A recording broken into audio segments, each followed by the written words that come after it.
C'est un plaisir de vous retrouver sur Medi 1. Soyez les bienvenus dans l'invité de la rédaction.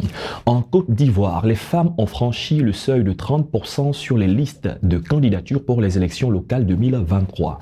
Un record en lien avec la loi numéro 2019-870 du 14 octobre 2019 qui exige un quota de 30% de femmes candidates aux différentes élections dans le pays.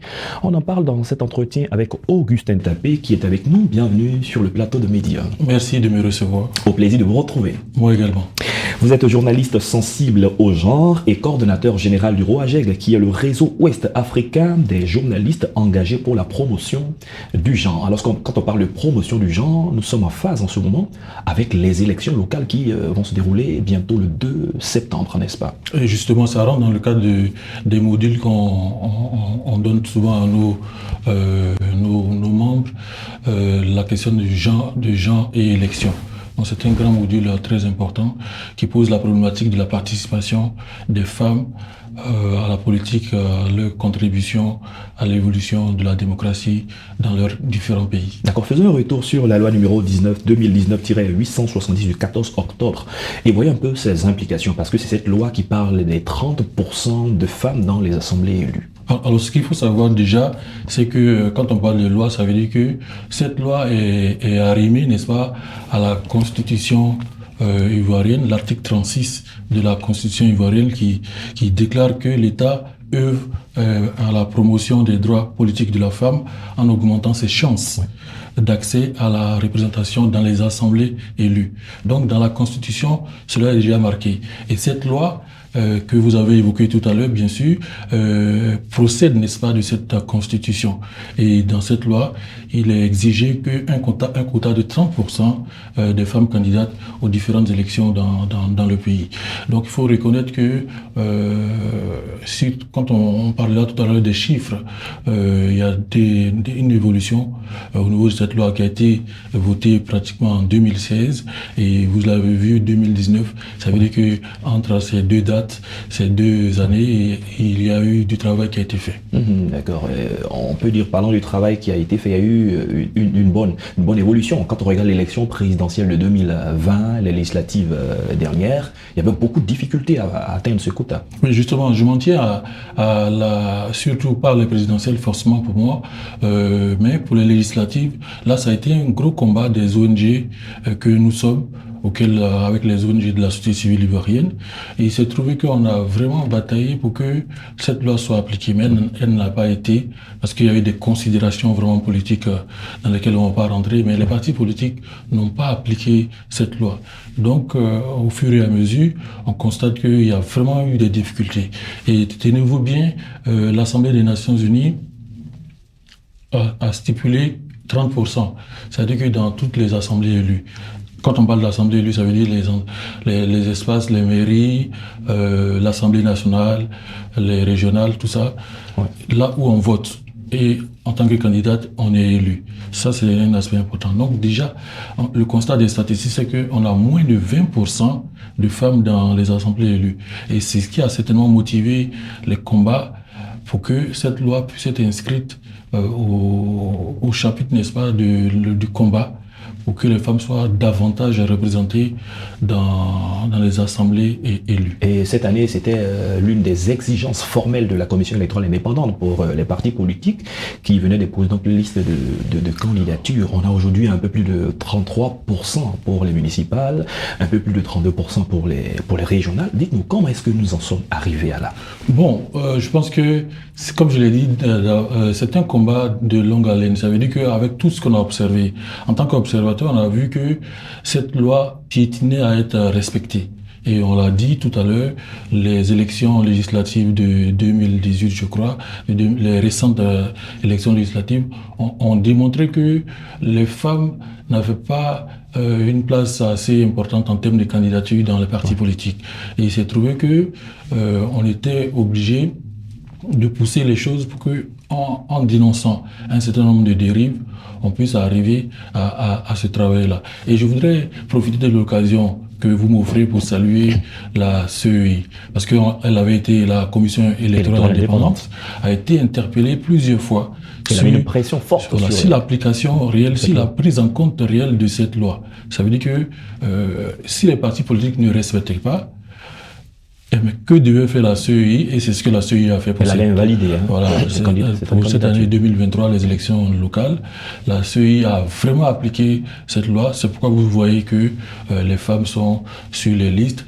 Même si notre satisfaction est un peu mitigée à l'image des ONG de Côte d'Ivoire, féminines justement, c'est vraiment que beaucoup de femmes ne sont pas tête de liste dans les partis politiques. Il y en a quelques-unes, mais celles qui viennent en indépendante, c'est elles qui tiennent la tête. Certainement qu'elles seront élues, on l'espère bien. D'accord. Qu'est-ce que ça signifie de façon beaucoup plus pratique, démocratiquement parlant, du simple fait qu'il n'y a pas beaucoup de femmes tête de liste? Elles sont dans la liste du conseil probable, conseil municipal, mais qui ne sont pas tête de liste. Quelle est la lecture que vous en faites? Bon, la lecture, c'est que déjà, quand on prend les partis politiques, les partis politiques sont dominés par les hommes. On appelle ça chez nous, les spécialistes du genre, des attitudes de domination qu'on appelle une attitude patriarcale. Ça veut dire que il y a une domination de l'homme au point que on ne partage pas le pouvoir véritablement avec les femmes dans les partis politiques. Donc les hommes sont beaucoup plus présents, on nomme beaucoup plus les hommes candidats, on désigne les hommes beaucoup plus candidats que les femmes. Donc il y a déjà cette lecture qu'il faut faire.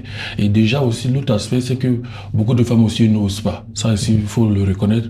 Mais nous, on prend l'aspect où les partis politiques doivent donner des chances, puisqu'on l'a dit dans la Constitution, donner des chances, les mêmes chances aux hommes qu'aux femmes d'avoir accès à des postes de responsabilité pour qu'elles soient présentes dans les assemblées élues. Et il y a certains partis politiques dans lesquels, les grands partis politiques d'ailleurs, dans lesquels certaines femmes ont tellement voulu oser qu'elles sont parties en indépendante, parce qu'elles ont l'impression qu'on ne leur a pas fait la place qui leur revient, donc ont pris le chemin des indépendants. Nous espérons également qu'après les élections du 2 septembre, cette configuration d'un peu plus de 30% qu'on voit sur les listes, on puisse également revoir un peu plus de 30% de femmes élues. C'est ça qui est le défi.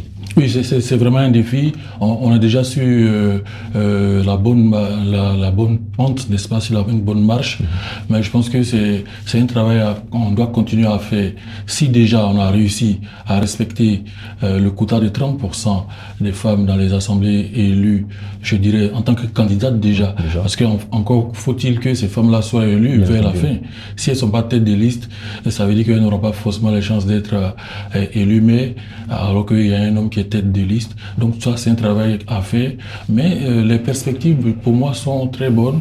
Et même si on a une lecture assez mitigée de la chose, mais je pense que c'est vraiment des défis à relever. Et surtout que dans l'application de cette loi, que les décideurs soient regardants sur véritablement la situation des femmes qui ne sont pas suffisamment représentées dans les listes qui sont là, mais qui ne sont pas vraiment en tête de ces listes-là. Donc je pense qu'il y a quand même de bonnes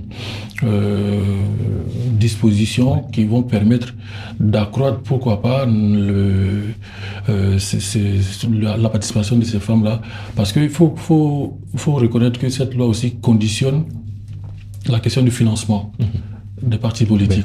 Donc, je pense que de cet aspect-là, il faut que, sur ce volet-là, les décideurs puissent vraiment être très exigeants sur cet aspect. Toujours un peu l'aspect de formation. Il y a beaucoup de formations qui s'organisent ici en Côte d'Ivoire, dans la sous-région, à l'endroit des femmes, sur les questions de processus démocratique, de gouvernance, enfin, tout ce qui tourne autour du processus démocratique. Est-ce que vous pensez que ces formations ont commencé depuis lors à payer? Oui, bon, on peut le dire, parce que dans le contenu de ces formations auxquelles on a eu à assister également, il y a comment mettre en confiance les femmes pour qu'elles puissent oser. Parce que je l'ai dit d'entrée, beaucoup de femmes n'osent pas entrer en politique, bon, pour diverses raisons. Mais ça fait que, déjà, si les femmes elles-mêmes n'osent pas, elles ne peuvent pas être présentes là où on prend les décisions. Donc, l'aspect des décisions sera vu avec une absence, n'est-ce pas, des femmes, au point que les hommes vont continuer à dominer les femmes sur cette sphère politique.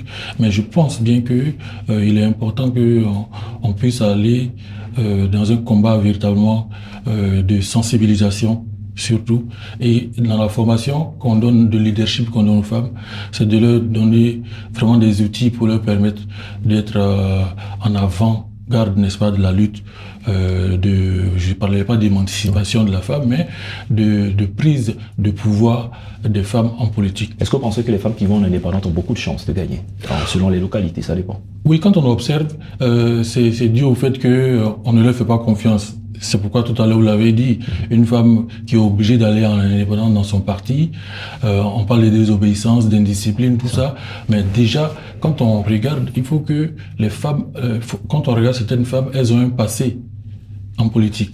Ça, c'est l'élément important aussi dans la formation. Avoir un passé politique pour que quand les populations vont vous élire, elles puissent le faire parce que vous avez déjà posé des actes vraiment de développement dans votre commune dans laquelle vous êtes. Très bien, nous allons attendre jusqu'au 2 septembre et certainement nous reviendrons pour essayer de voir un peu un bilan de ces élections locales ici en Côte d'Ivoire où les femmes certainement vont prouver qu'elles ont de la valeur, qu'il faut leur faire confiance. Auguste Tapé, merci d'être passé sur notre plateau. Je vous en prie. Je rappelle que vous êtes journaliste sensible aux gens et coordonnateur général du ROAGEG, qui est le réseau ouest-africain des journalistes engagés pour la promotion du genre. Merci à tous, c'est la fin de cette émission. À très vite.